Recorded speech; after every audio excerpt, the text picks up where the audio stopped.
I'm in the aging Nissan GT-R, but that doesn't, well, I'm locked in. You always got it. Even if you put it in a park, you got to unlock it. It has some quirks to it, which makes it a very special car. But I asked you guys to ask me questions about the GT-R, and we're going to go ahead and address all those comments and questions. There's over 100 of them. I'm going to have some fun with you guys, as well as a Nissan GT-R. Not going to be driving it. Wait for my nighttime review, which is the only time that I can actually enjoy this car unless I drive it out to the middle of nowhere, which is going to be a very hard thing to do this time of year for where I live. So first things first, let's get into the oldest comment, then we'll go to the newest comment, and we'll go from there. If you guys are excited, smash the like button and let's get into it. Nissan Zenki Boy says, "You lucky son of a bitch." I 100% agree. I'm very lucky.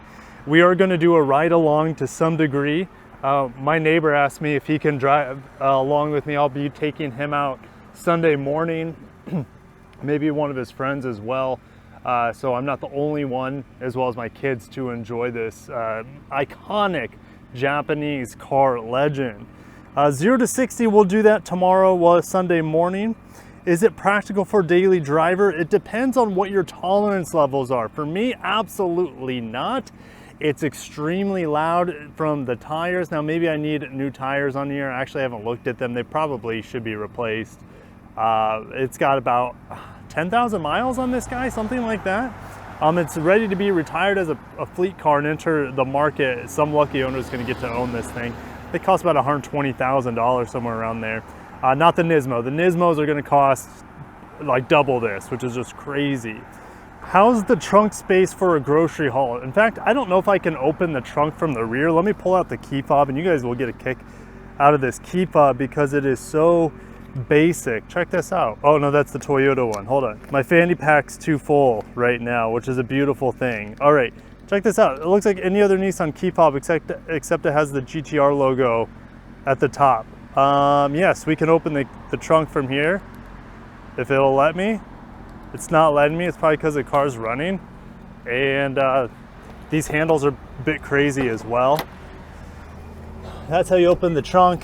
I think the trunk space in here is quite incredible, and I mean, yeah, I think you can put a lot of stuff in here. Maybe a set of golf clubs. It gets kind of wide back there in the corners, but you know, this looks like a pass-through. I don't think it is. It's probably for ventilation. I don't know if the camera's picking that up, but yes, if you get trapped in here, you still have the beautiful pull tab. Let's close that down. I wish they would have done something special for that Nissan logo. It looks a bit plain here. GT-R logo looks like it's made for the gods of Mount Fuji. These exhaust tips are absolutely insane with the titanium, I believe it is. And you can see, is it anodized? Is that the right word? When they turn blue, heat treated, it even smells good back here. Carbon fiber here at the bottom. I didn't even notice that yet because there's just so much to look at and appreciate with this car. And even if you don't have enough space in the trunk for your groceries, you're gonna have enough space in the back seat because it's huge.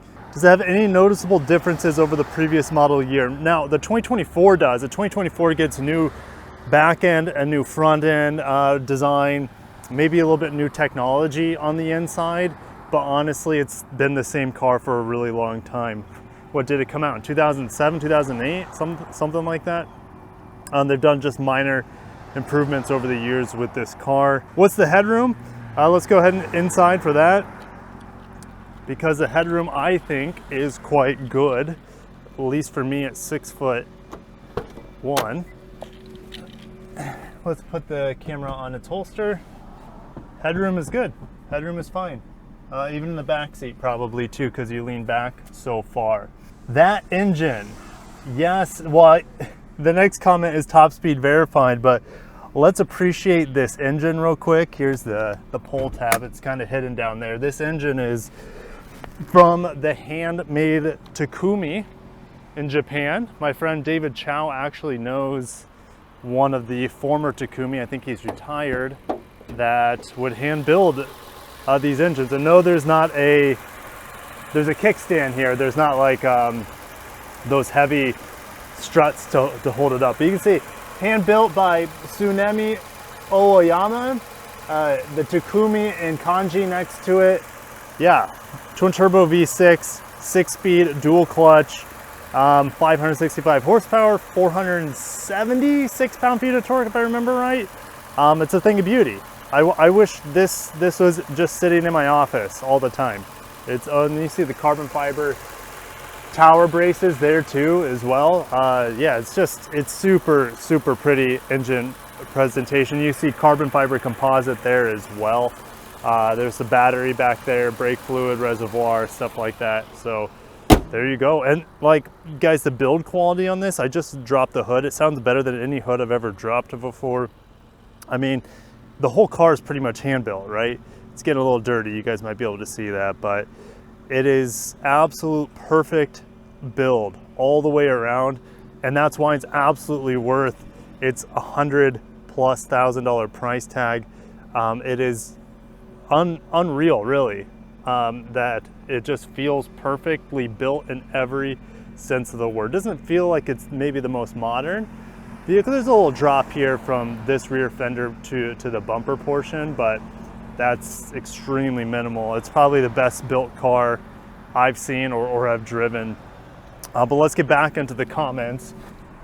Top speed verified, I think what they're limited to 186 miles an hour or something like that, but I could be wrong. The speedometer goes to 220, so I'll fact check that. But yeah, I can't test it. And if I did, I would never be able to be a journalist, and I would get my license revoked, and I might die, right, when I'm going 200 miles an hour in a GT-R. Where'd I get it from? So as a auto journalist, I get cars to review. I get 2 new cars a week on average, sometimes less, sometimes more. That's very rare. And these cars are meant for me to share them, my raw impressions, I loosely use the term a journalist. That's not why I got into this. I just got into it because I like talking about cars. But there are different press fleets around the country that work with the automakers to get the cars into the hands of influencers or journalists, whatever you want to call them. So that's who I got from my press fleet in Miami. YTJ22, I'm deciding between this and a Sentra. Please compare in detail. Yeah, I'll just put up my review for the Sentra. They're about the same price. So Justin Kuglin says, just want to know when they're finally designing the R36 model. I don't think they know. They don't know what to do. They had that like GT-R like concept at the Japan Mobility Show. I didn't even cover it because it looks so outlandish that I'm like, it's not going to come as a production car anywhere close to that. And you know, maybe the next one will be fully electric. We've heard that. Nissan doesn't have enough money to invest to build another vehicle of this quality, and that's why it's taken so long. They just don't have the resources. The profits are not great right now, and so they're going to do everything they can to just limp this GT-R along as long as possible, as we have a Chrysler Pacifica raining in on my oh, it's the plug-in hybrid too, which you guys know how I feel about those. V6, yes, it is V6, been V6 for eons. Digging the wheels. The wheels are gorgeous. I will put some B-roll in there because I have this couple next to me that are getting out of their car. Is it easy to eat ice cream in it? I would assume.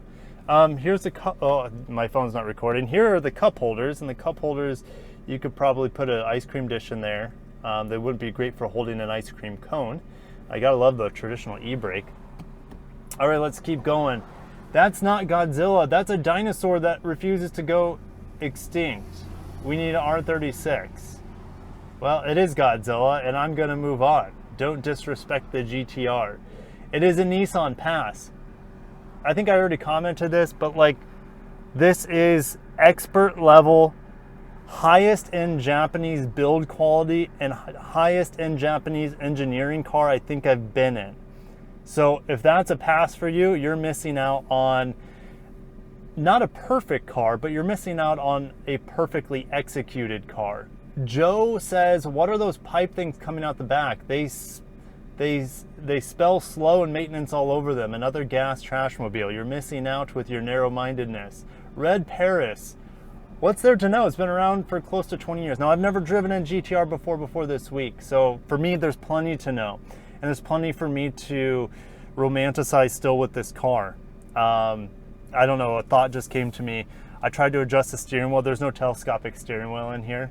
This old thing does have tilt, but like the Frontier, it does not have telescopic, and that would be nice, right? In a race car, you like to have that sort of functionality. Haven't gotten a ticket, nope, but I haven't driven it that fast yet. So tomorrow or Sunday morning when I review this, Super Bowl Sunday, we'll see. Pray for me that I don't. Pray for me that I don't. I've never got a ticket in my life.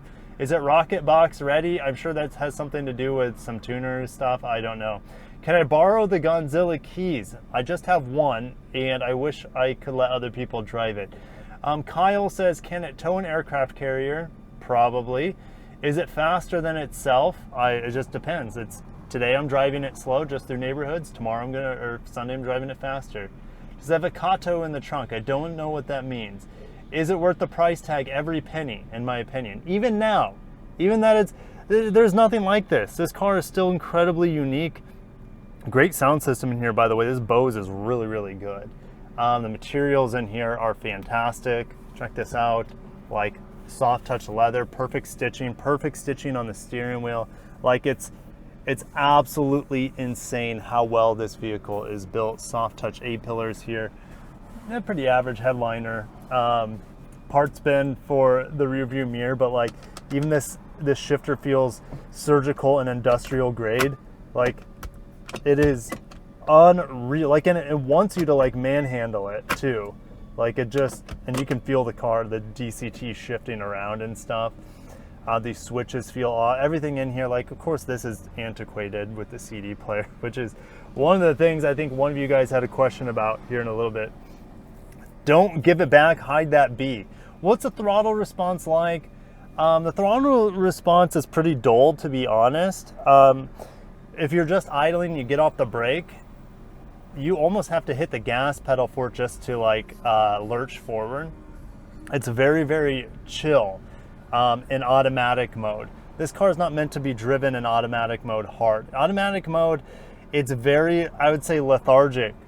And you press the pedal, you're waiting for it to downshift, you're waiting for the turbo boost to spool, and then it takes off like next level performance, right? It just throws you into the back of your seat. But there is like the automatic aspect of this is definitely designed for everyday driving, which makes sense. But you put it here, I'll show you. You put this into automatic and you put it into manual, or you can just override it by pressing the paddle shifters. That works too.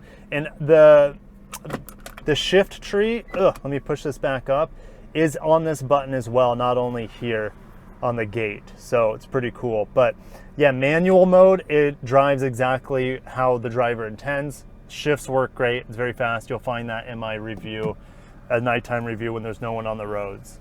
Driving this on the roads during the day is horrible. Because of traffic. And I have more analogies that I'll get into on my Sunday morning drive, why I don't like driving this car very much. Is there a rebate, 0% financing? Hey, there might be, because Nissan's struggling to make a profit right now. But this vehicle, it's so unique that I don't think, like, all the orders are probably custom order at this point, so they're probably not doing any of that. Backlights look more Ferrari than a Ferrari ever did. Interesting. Love that car. I agree. Top speed.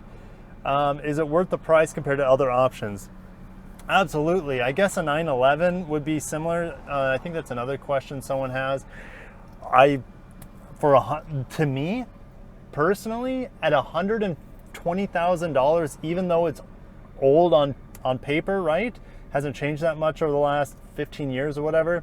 It's worth every penny. 100K, I wouldn't hesitate to buy this car. I would hardly drive it though. That's something else entirely different though as well. It's definitely a track car that is street legal, this GT-R. There are some nice amenities. I think the seats are pretty comfortable even though they're really, really small. Check this out. It says GT-R handcrafted stitch. Just a little like fuzzy going on there, but that's really the only imperfection I've seen in the car. Everything else about it is 100% just incredibly built. The attention to detail, the hand-built nature of this car is insane. Okay, Tommy has a good one. Or sorry, Tony Kim. the amusement park fan. He says, even though the GT-R has been practically the same for 17 years now, I have to say it is the only Nissan that I think it has aged well without a major overhaul. It still looks fantastic. Love the simple interior. It just works. The engine is a gem, and the V6 is still plenty fast and powerful. Yeah, you nailed it. Robert Mayfair says, this is my lottery car. Some people are like, aim higher. To me, this is the pinnacle of Japanese performance. The LFA would be up there too. The NSX has fallen from that because it's built in North America, right? Well, it used to be. It was built in Ohio. So even though it's engineered by Japanese, it doesn't have the same ethos to it.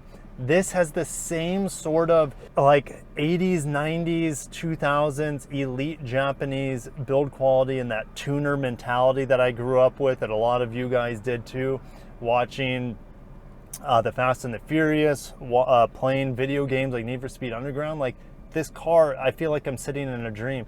And in fact, out of a lot of I get so many cars for review, most of them I'm not excited to get. This is one of the most exciting cars I've ever had as a press car. Not because, like I said, it's not fun to drive in traffic, and I'll explain why on Sunday, but it feels like a dream come true for me as a quote-unquote journalist, as a millennial. This car sitting in my driveway, it feels like I have made it in life, even though it's not mine. It's mine for this week, right? It feels like I have finally, I'm living my dream. And yes, I do all these press events and all these other things. I think the next experience for me to feel like this is when I drive an LFA. And I eventually will do it. It's not high up on the list. I will eventually drive an LFA, even if it means I go to Costa Rica, where I have an open invitation to drive one of the most unique car collections in the world, probably. I have a friend down there, and he works with a dealer body, and the owner of that dealer body has that car collection, and I've been invited to go down there. So that's probably when I'll get my opportunity to drive the LFA. I think he might have 2 of them. I'm trying to remember. Anyways, lottery car, yes, this is the dream car. This is it. Let's see here. Gun Game Guru, did they do it like the 370Z, which still has an interior of an 07 Altima? No, this interior is completely different than the Z. I don't feel any Z-ness in here. I get a little Nissan-ish with this screen setup, which doesn't have Android Auto, by the way. So that's kind of a bummer, but I like how simple it is. Look at this climate control. This is how every climate control should probably be in the world. 2 rotary dials, fan control, defrost, keep it simple. There's your mode button for changing where the air is coming. CD player, here's another detail I just picked up. The screen is covered in leather and stitching. That is unreal. Is it worth buying this car over a fast EV, says Squishy Shaft? Yes, I would buy this over any EV in the world without a heartbeat. But I'll keep reading. And you say, and by that, I mean that I used to be one of the GT-R's biggest selling point was how fast it was 0 to 60. I haven't gone 0 to 60 in this car once, and I probably will do it once tomorrow, and it'll scare the shit out of me, and I won't do it again. Now, yeah, 0 to 60 in this is what? 3 seconds, less than 3 seconds, something like that. Yes, EVs can do it, but I don't think an EV can really, pretty much any EV can't beat this around a track. You can say, oh yeah, there are some that will beat it around the Nürburgring, but that's 1 lap. I wouldn't hesitate to put this thing all day at a track, and it will beat any EV in that regard, right? Because it runs on gas, and it sounds great, and it's way lighter than just about any high performance EV. I would not hesitate, and this car is going to appreciate and value over time. This is a collector's car. An EV, just about any EV made today, I don't imagine they are appreciating in value. So there you have it. Where can I get one for MSRP? I bet you can. If you have 120K to plop down, I bet you can get one, but they're all going to be custom ordered, I'm assuming. Can I fit a full-size car seat in the back? Yes. These back seats are huge. I'm not sitting back there because my legs don't fit, but I've been taking my kids to school and picking them up. I took them to the father-daughter dance in this, and they don't know what's going on, but we loved it, or at least I loved it, and they know it's fast and it's special to me. I put the other seat up here because my seat, there's not enough room for their legs. So yes, you can put car seats in the back, booster seat up front as well, and it's been great. Like, it's an awesome Sunday fun day car, or take them to the school or pick them up from school on a Friday, which I'm doing today, assuming I don't run out of gas just idling here for the hour that I'm filming. Speaking of which, we're going about 23 minutes in. All right, is it better than the last? You mean the R34? Yeah, it's better than the R34. Is it as iconic as the R34 Skyline? Yeah, probably not. It's not as exclusive. That was not sold here. Those are all right-hand drive to my knowledge, and they are finally being able to be imported this year for 2024. And there's an importer in town that specializes in Nismo and GT-Rs. And I might take this. It's actually right across from my school, my kids' school. So maybe I'll get there early, or pick up my kids early today, or get in line early and stop at it's called Craft Sports. And maybe I've already done another video. I'll put that link in below. That was a couple years ago when they first opened. But I'll probably drive this down there and say hello to the owner there. I forget his name. I'll look it up before I get there. But yeah, he's an incredibly interesting individual selling GT-Rs in my backyard, imported ones, not the left-hand drive R35. I love that they're sticking with what they want it to be, not just changing it to look like other supercars. Yeah, so let's just look at it again. This vehicle, just want to make sure I'm in park, and when you switch the gears around, it does roll forward quite a bit. So yeah, I mean, this line right here reminds me a lot of the R, and how it kind of bows out just a hair. Reminds me of the R34, and just the rear portion it does as well. And the spoiler reminds me of the R34. The front end is completely unique. I don't see any other car in the front of this. It's absolutely gorgeous. Some people don't like those headlights. They're those beautiful wheels, huge brakes, slotted rotors. It's just it's absolute masterpiece of a design. And I don't think I would change anything about it. I know they changed it for the 2024 model year, but to me it's perfect the way it is. I don't want it to change at all. The roof line's always been weird to me with the R35.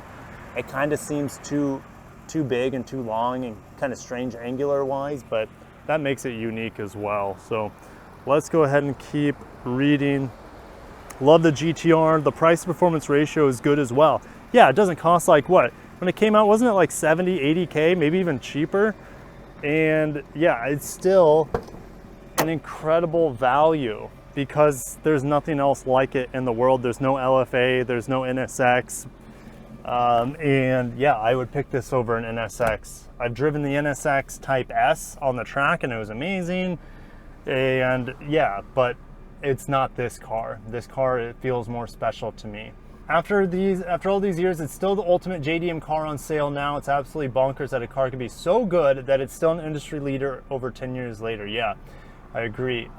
Echo Life, I can see myself hopping out of a GT-R over any other supercar. Yes, me too. Yeah, probably me too. I mean, there's a lot of good cars out there, but I would pick this over a 911, but a 911 is a better daily driver. Absolutely. There's much more. It's civilized. This car is not civilized at all, which we'll talk about on Sunday morning. Donald wishes they redesigned the headlights. I have no issues with that. Maybe they alter them for the 2024 model year. Matthew James says he has an R34, both wicked machines. I think the R34 also had all-wheel steering. I don't think this R35 does. Just driving around my driveway doesn't give me that sensation, but like when it handles almost like it has four-wheel steering, but not in the low speed maneuvers. Do you think it's worth spending twice as much money on a new model as one of the early models? Yes, I think it's worth it at any price you can get one, assuming it hasn't been totaled or something. Corey996 says, can you fit forward-facing child seat in the back? Yes, absolutely. Please give some exhaust clips of that boy. So if you guys been waiting for this, I actually haven't heard what it sounds. I have to stay in here, but I'll leave the camera outside so the camera can pick up some of the exhaust sounds too. Let's see here. Can we get like a pretty shot of the car while I get this? Is that a good shot? I hope so, because I can't really see it, but hopefully it doesn't blow over. You'll still get my microphone on my shirt. And let's it only lets me go to 4,000 RPM. Let me see if I can put on maybe some of these other settings here, like this R setting. I don't know if that's gonna. No, I get some backfire and stuff, but the red line in here is close to 7,000. It's only let me rev around 4,000 RPM, so it wasn't that loud inside of the car. And when you drive it, you don't get that much exhaust notes coming in either. But we'll see on Sunday morning when I test this guy out. So, all right, let's put it back in the little holder. Is it a member of the AARP? Not quite. Let's see here. Favorite car of all time? It's up there for me. What do I think of the transmission? I already kind of addressed that. We'll talk more about that on Sunday. How does it compare to a 911 4S? People don't cross shop them because they appeal to totally different buyers. I think in that comment I said this car is the dream car for millennials, and maybe, yeah, probably for millennials, my era. So let's say early 40s down to about 30-year-old people who have crap tons of money either from their parents or they're just really successful in their young lives. This car is for them because it strikes a lot of nostalgia for us. And maybe was it the Gen X, it's a little bit older, in their 50s, that maybe grew up in the 80s and 90s, that also had like a strong pull to the JDM surge in the 80s, right? So maybe a little bit older, but most of the people driving 911s, I'm gonna open the door up. Most of the people driving 911s down here, I see them everywhere. They're in every corner. I drove behind a Turbo S this morning. I see GT3 RSs all the time. They're everywhere. Those people are typically really old men. And I also see a good amount of, they look like Middle Eastern guys. I don't know, they could be from Saudi Arabia. There's just so much money where I live that we get people from all over the world, but it's mainly rich old white people that live here. But we do have a little bit of diversity in Southwest Florida, not like Miami, of course. Miami's a totally different beast, but Naples is changing. It's getting more diverse, which is great. Is the gearbox that bad? We'll talk about that later. The back looks like the old Corvette. Yeah, circular taillights just look great on any car. I was behind a Ferrari yesterday doing my Prius miles per gallon testing. I'm like, yeah, circular taillights just look like amazing because there's beauty in circularity. I think that's the right word. Circular headlights on Jeeps, on Land Cruisers, they look great. Circular headlights on motorcycles, they look awesome. It's a part of the world, right? The globe is a circular form. The sun and the sky, it's circular. So it's a part of our universe and the continuity of death and rebirth, right? So circular taillights and headlights, they'll never go out of style. They'll always look amazing. And you can't reinvent perfection, which is a perfect circle, right? Jacob says, I remember when it came out about 15 years ago, immediately blew up everything out of the water without competition for several years. Yeah, it's still insane. For me, who grew up in New Zealand in the 90s, was able to buy JDM performance cars at peak evaluation when they were plentiful. The last GT-R was the R34. The last Z was the Fairlady until the new Z. The last MR2 was the SW20, and the last Supra was the JZA80. This is a nice car, but it does the same for me as an Aston Martin would. Cool car, would you buy one? No thanks. It's not for you then. I wouldn't compare this to an Aston Martin at all. An Aston Martin is far more luxurious. You can daily an Aston Martin. This is not for daily driving. I know that there have been exceptions of people that do it. They're just gonna have to live with a car that's designed for the track and it just happens to be street legal. Is it comfortable for road trips? I would say no. Leather, comfort of seats, it's elite. Well, not the comfort of the seats, I would say, because they're definitely tuned for bolstering. They're really, really tight around the midsection, but the quality is elite. I want to know, since this gen has ran for so long, what's the diff about it now in the earlier models? Also, would I own one of these, Kirk? Why or why not? Of course I would own one of these, and there hasn't been a lot to change. The styling has changed here and there over the years. The mechanics haven't changed, to my understanding, like hardly at all. So I'm not going to go into like what has changed. There's probably GTR channels out there will tell you minute changes, right, with the Kaizen Japanese mentality, which is slow but deliberate perfection of things. And I'm sure this car now is better than when it came out in the late 2000s. But when you look at it from afar, it's about the same vehicle, right? The blue tip exhaust alone is fire. Beautiful car. Do you think volume will pick up with the GT-R? Nope, I don't. They'll keep it low. There's only so many they can crank out with these hand built cars and the Takumi Masters. There's not that many of them. Big question. Review this for what it is and let us know if the Nismo version is worth the price tag. Nismos, you can buy 2 basic GT-Rs for the price of a Nismo. And at first I thought that was the dumbest thing ever. Then after driving this, I realized this is a collector's car and the Nismo is going to be a car that will appreciate more. So both of them are good buys. Can it really dodge machine gun fire and a missile? And probably any manga or anime, it probably can. Oh, you're talking about like Fast and Furious has become. Yes, no, it can't do any of those fantastic things. Still a hand-built motor and unique to the GT-R only, yes. Own a 2018, it's an absolute blast to drive, says Sammy Z. God bless you, I'm very happy that you own a GT-R because it is an incredibly special vehicle. Are we gonna see you thrash it on a road course? No, in fact, my press agreement said I can't take this to a track or a road course, or I can't drag it. I can't do any of that fun stuff. So I'm Need for Speed undergrounding it like I do with all my performance cars, taking it out at night. The streets are empty. I can be a bit reckless in that regard compared to weaving through cars or just being stuck at stoplights. It just sucks. I hate traffic so much.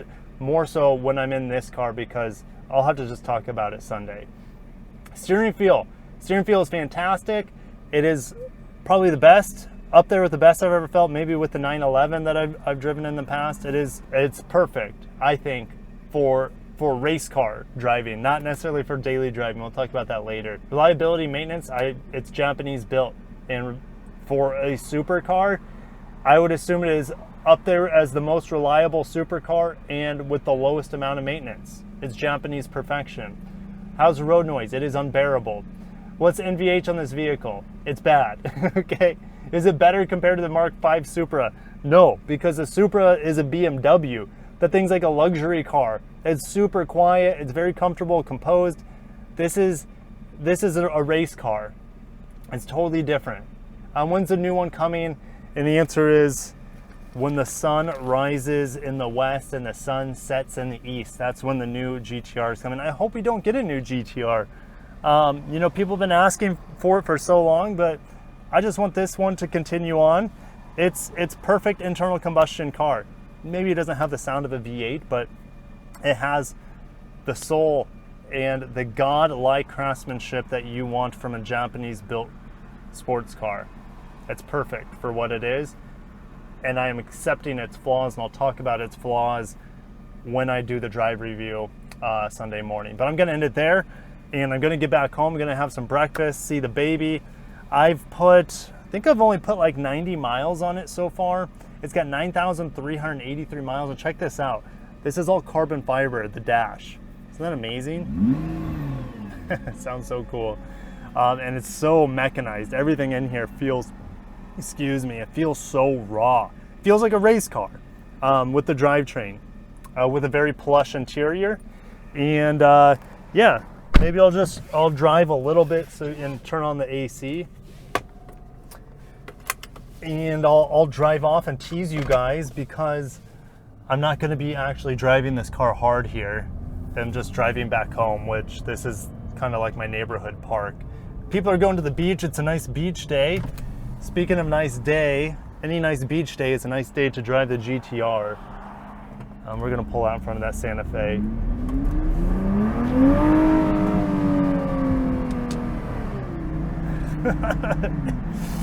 It was in manual mode. I didn't put it in manual mode, not that I know of, and there you go. There's a little sneak peek, but I'm going the wrong way, so I'm gonna flip this bird around, and yeah, that's about as much fun as you can have with this car with traffic anyways, and with speed limits.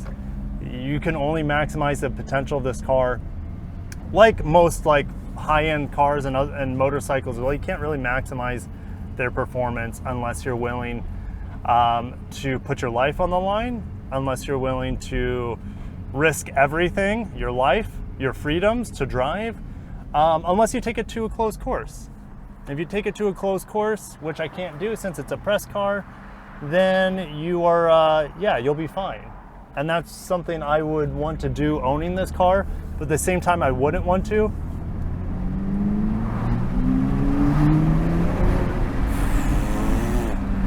I wouldn't want to because it's so beautiful and perfect that I don't want to like hurt it, you know?